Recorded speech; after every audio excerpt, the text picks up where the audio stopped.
quickly as we can today so you all can watch that. I do have a few things at the top. First, on Pakistan. The United States condemns in the strongest terms the attack on Saturday on a Sufi shrine in Balochistan that killed 52 innocent worshippers and wounded over 100 more. We extend our condolences to the victims and their families. Attacks like this only deepen our shared resolve to defeat terrorism and end the targeting of religious minorities. We stand with the people of Pakistan at this difficult hour and remain committed to supporting religious freedom. We'll continue to work with our partners in Pakistan and across the region to combat the threat of terrorism. In Afghanistan, we also strongly condemn the suicide attack on coalition personnel at Bagram Airfield this weekend that killed two U.S. service members and 2 U.S. contractors and injured 16 other U.S. service members and 1 Polish soldier participating in the NATO mission.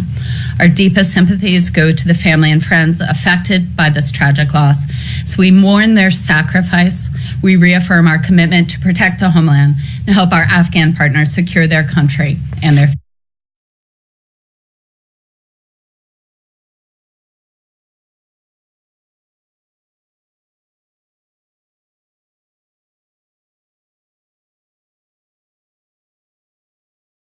period leading to, during, and immediately following Ghana's elections scheduled for December 7th. Ghanaians from across the political spectrum have worked hard to build one of the leading democracies in Africa. We call on all Ghanaians to remain peaceful and respect the democratic process.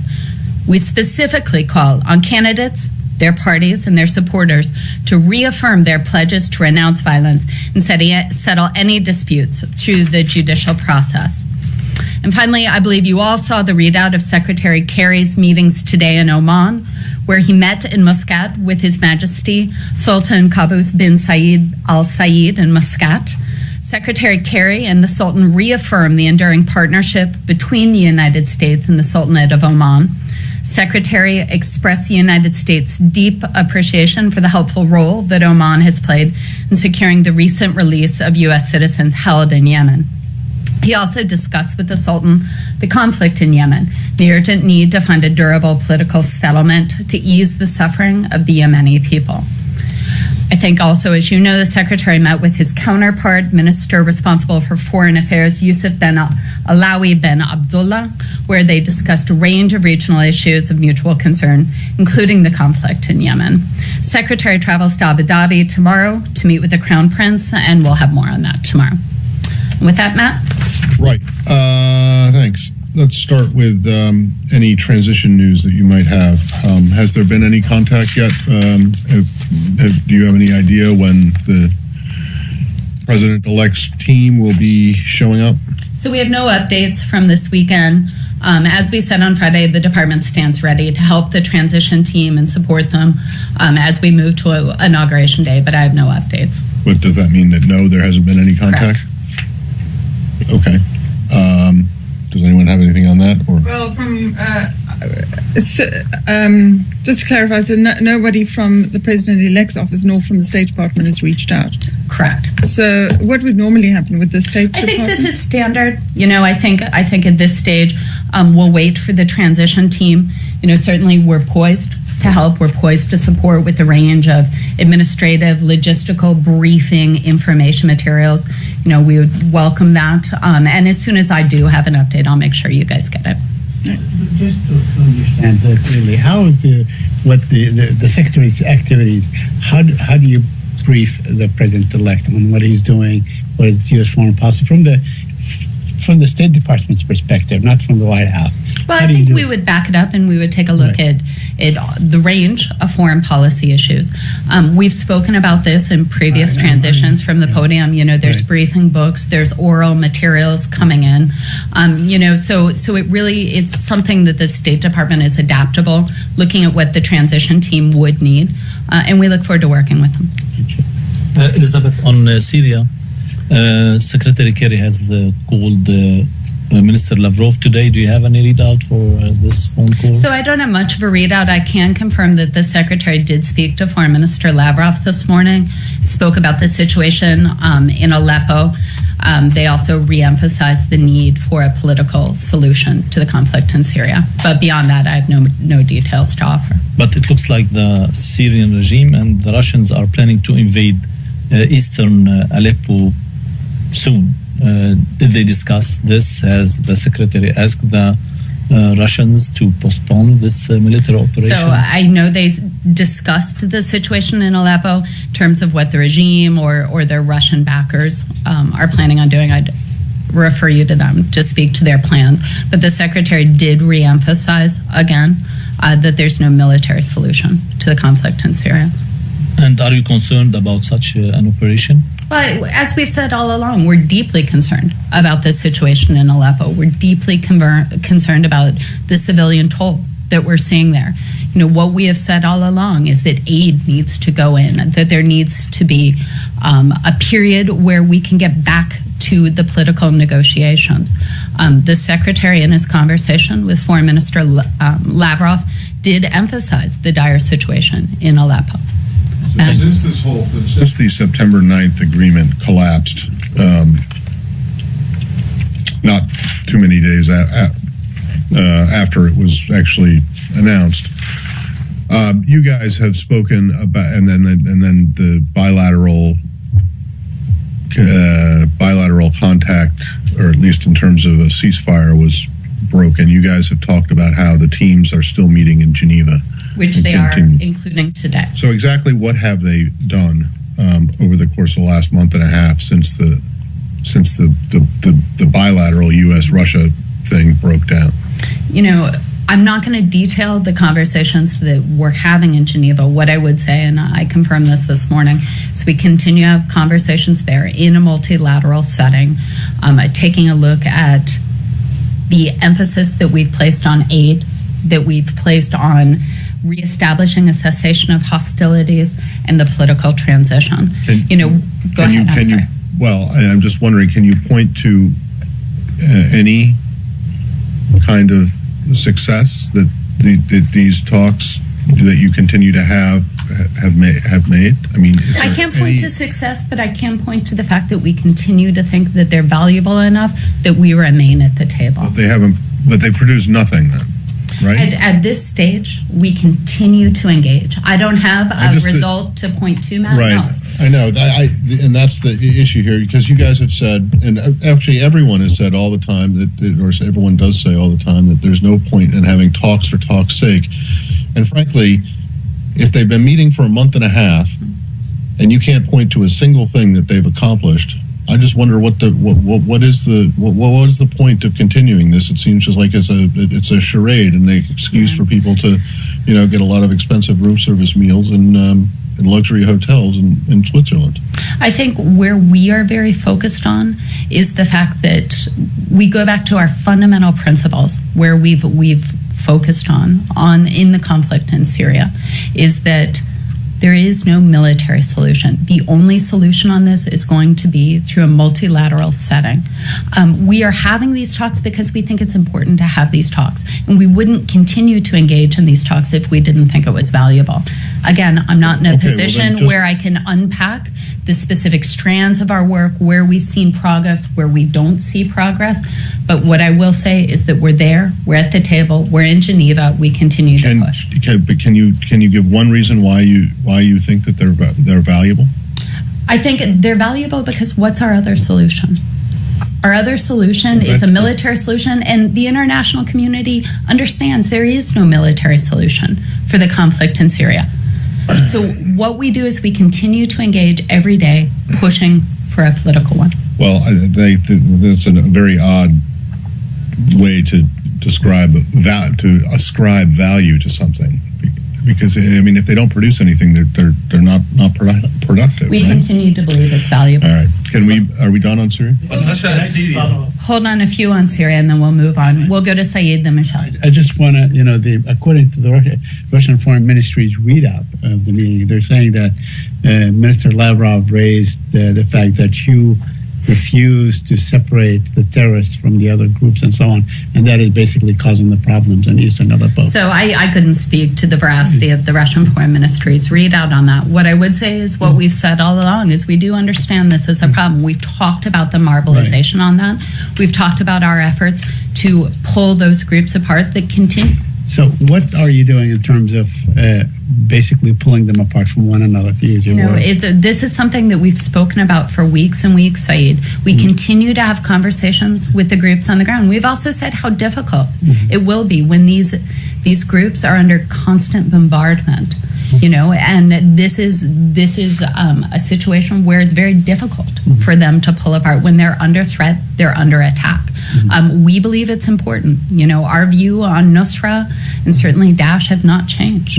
So now apparently there is a decision to target Al-Qaeda affiliated groups and so on in eastern Aleppo. That would really include many of the groups under that umbrella, correct? I mean, including some of the groups that you may have supported in the past. Well, we've spoken about who's included in the cessation of hostilities, the one that was put in place earlier this year. Nusra, Daesh have always been excluded under that. Yes, Elizabeth, you were saying that there is no military solution, but Russia and the Syrian regime are talking about a military solution in eastern Aleppo, and it looks like the military offensive on eastern Aleppo is imminent. We continue to believe that attacks like this just push the country further into chaos. They continue to push the country farther from the goal of a nonviolent solution. Leslie? Also still on Syria, do you, following up what Matt was saying, do you really believe that there can be progress made in the next 2 months, or is it really just a situation of we do. Maintaining the situation as it is until a handover? I mean, it's a difficult situation to be in where, what progress can one make in 2 months when you? We believe it's valuable to be at the table, to continue to explore all opportunities that will alleviate the suffering of the Syrian people and to create that space for a political dialogue. We work at this every single day. Can I ask, has the President-elect's transition team in any way, I know he's getting daily security briefings, but have they in any way joined or been briefed on this situation? I would refer you to the President-elect's transition team on that, Leslie. Can I stay in the region, but move south a little bit to Bahrain? Of course. You will have seen, I believe, that this secular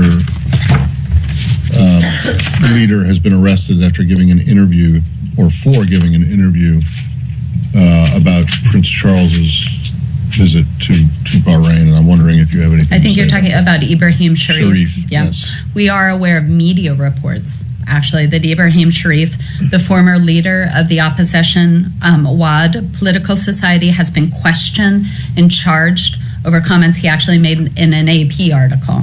We're following the case closely. As we've said before, we believe that no one anywhere should be prosecuted or imprisoned for engaging in freedom of expression, even when that expression is critical. Any charges against Sharif on that basis should be dropped. Thanks. Do you know if you've raised this case directly with the Bahrainis? We have raised the case of Ibrahim Sharif and other human rights separately, directly with the Bahrainis. Okay, so this just kind of happened over the weekend. Yes. So, but since he was detained, it is my understanding. Okay. Yes. All right. Thank you. Leslie. A reaction to the Colombian government publishing a revised peace accord. I think you saw our statement from the secretary this weekend. I actually didn't, but it was. Let me recap that statement for you. So the secretary actually spoke to this weekend. We congratulate Colombia on achieving a revised peace accord, and we continue to support efforts by President Santos and the Colombian people to pursue a just and lasting peace, the peace that Colombia deserves.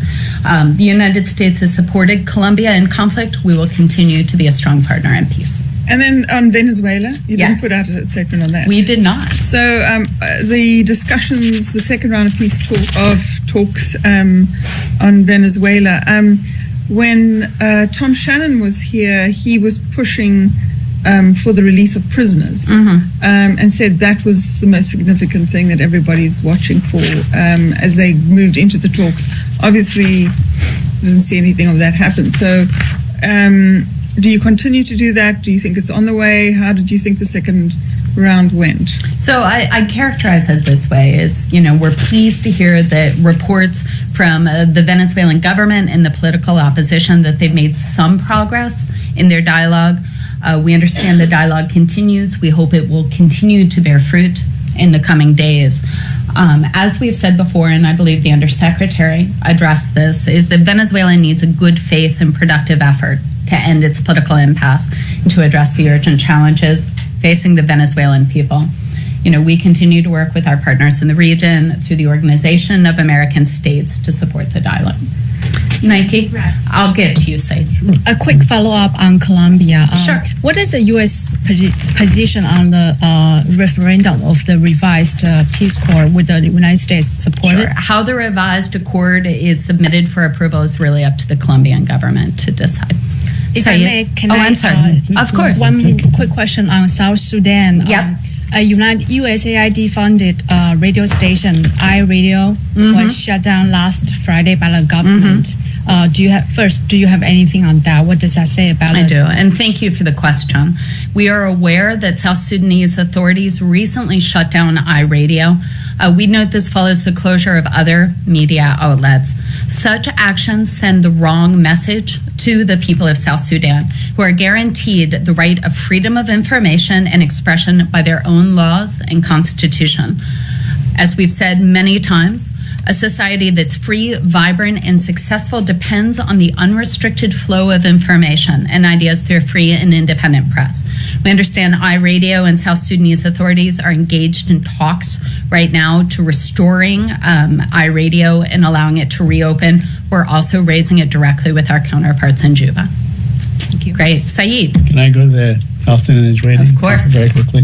Yesterday, the Israel Ministerial Committee for Legislation unanimously approved a law to retroactively, legalize the legal outpost. Do you have any comment on that? I do. I've got quite a bit to say on that, so give me a second.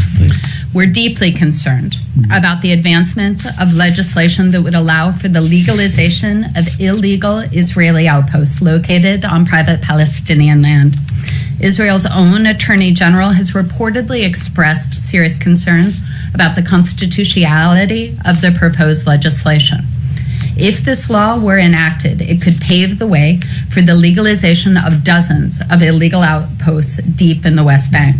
This would represent an unprecedented and troubling step that's inconsistent with prior Israeli legal opinion and also break longstanding Israeli policy of not building on private Palestinian land. Our policy, as you know, on settlements is clear. We believe they are corrosive to the cause of peace. This legislation would be a dramatic advancement of the settlement enterprise, which is already gravely endangering the prospects for a two-state solution. This only makes clear the choice Israel faces between building more settlements and preserving the possibility of peace. I would note we understand this legislation has several more steps to go before it's passed.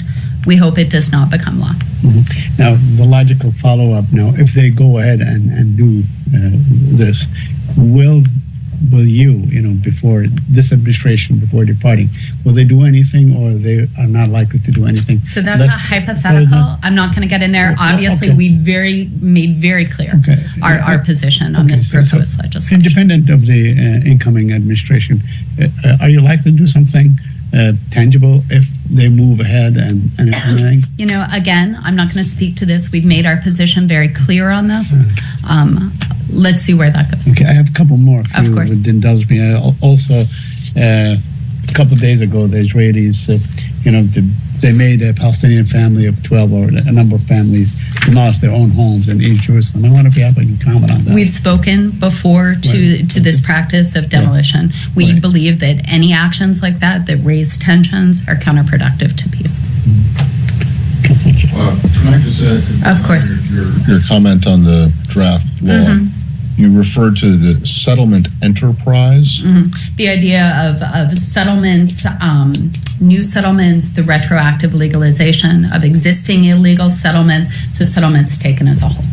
Right, but I mean, settlement enterprise suggests that it's.